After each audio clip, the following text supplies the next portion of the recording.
If you want to understand the modern car industry, don't start with the press release. Don't start with the spec sheet. Start with the comments. Because buried beneath the outrage, sarcasm, and memes is the truth automakers don't say out loud. And few vehicles in recent memory have exposed that truth more brutally than the reaction to the Nissan Armada NISMO. Refrigerators aren't fast regardless of their paint jobs. Looks like a minivan with AutoZone tape. Overweight, overdone, and embarrassing.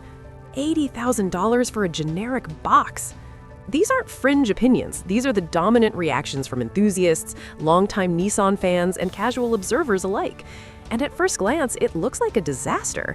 A brand once known for Z-cars, skylines, and engineering confidence is now being dragged for selling a 3-ton SUV with red accents and ground effects. But here's the uncomfortable question no one wants to ask. What if Nissan didn't fail here? What if this reaction is exactly what they expected and exactly why the Armada NISMO exists?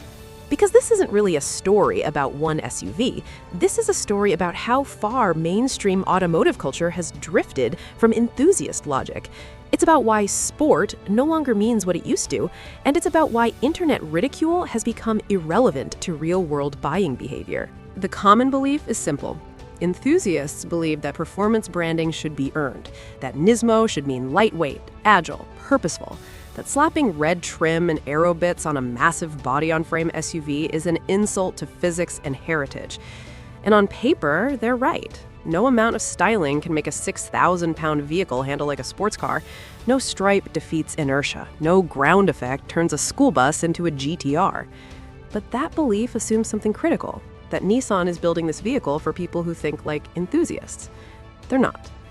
The Armada NISMO isn't an engineering experiment, it's a cultural product. And once you view it through that lens, the backlash stops looking like failure and starts looking like misalignment between two completely different audiences. Let's look at the proof hiding in plain sight. The Armada NISMO starts north of $80,000. That alone filters out almost everyone complaining about it online. The people calling it hideous, overpriced, and ridiculous were never going to buy it. They don't want a 3-row SUV. They don't care about towing capacity. They don't care about commanding road presence. And most importantly, they don't buy new Nissans. The Armada NISMO exists for buyers who want size, presence, and perceived aggression, not lap times. Buyers who associate sporty with visual dominance, not cornering G-forces. Buyers who want their vehicle to look expensive, bold, and different from the standard Armada parked next to it at the valet. This is where the disconnect begins. To an enthusiast, adding aggressive bodywork to a massive SUV feels dishonest. To a luxury buyer, it feels intentional. Those ground effects that commenters say make it look heavy, they make it look planted. The red accents that get mocked, they signal exclusivity. The NISMO badge, it isn't about performance credentials, it's about identity. And this isn't new. BMW figured this out years ago. AMG figured it out even earlier. Most buyers of AMG SUVs never use launch control, never push lateral limits, and never care that physics still applies. What they care about is how the vehicle makes them feel when they walk up to it. The Armada NISMO is Nissan's attempt to participate in that same emotional economy. Now let's talk about the design criticism, because this is where the comments get especially brutal.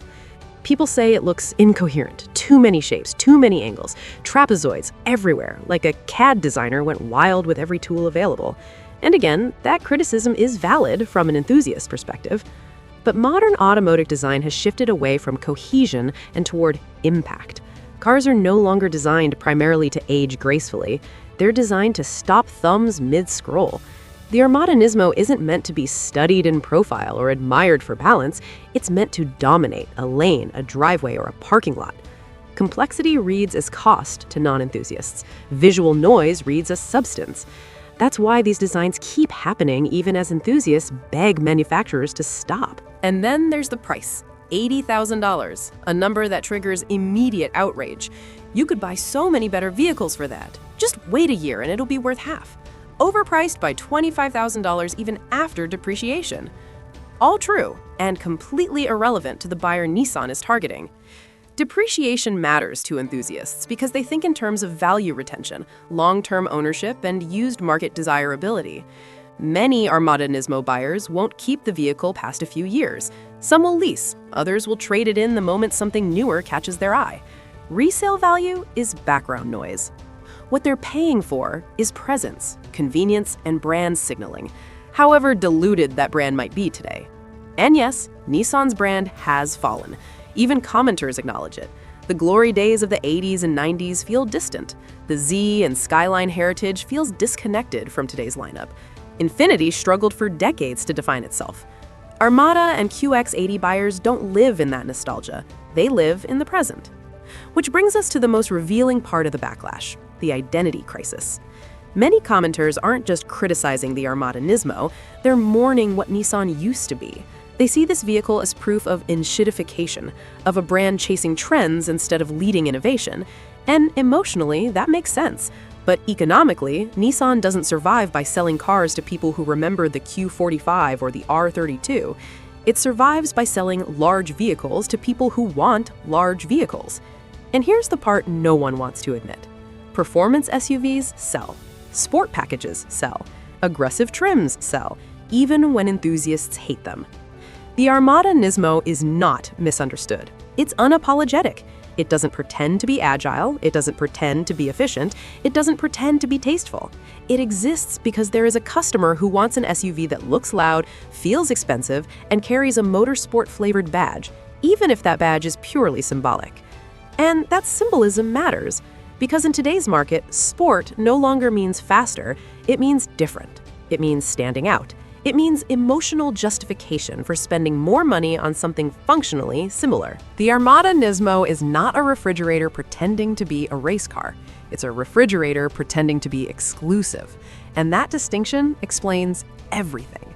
Does it handle like a school bus? Probably. Does it defy physics? Of course not. Does it make sense to enthusiasts?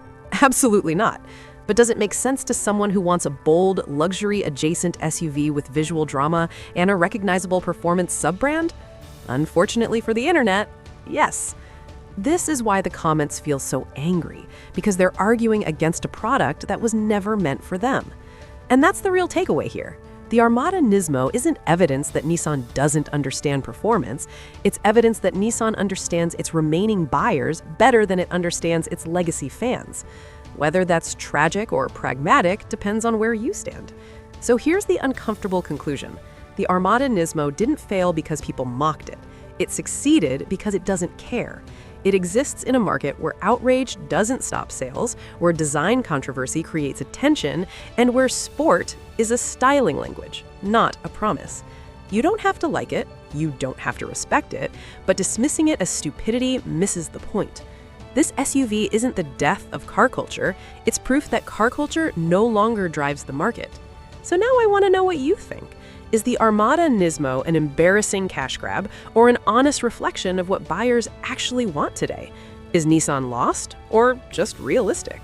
Drop your take in the comments. I read them all. And if you want more breakdowns that cut through hype and nostalgia, make sure you're subscribed because the next one might hit even closer to home.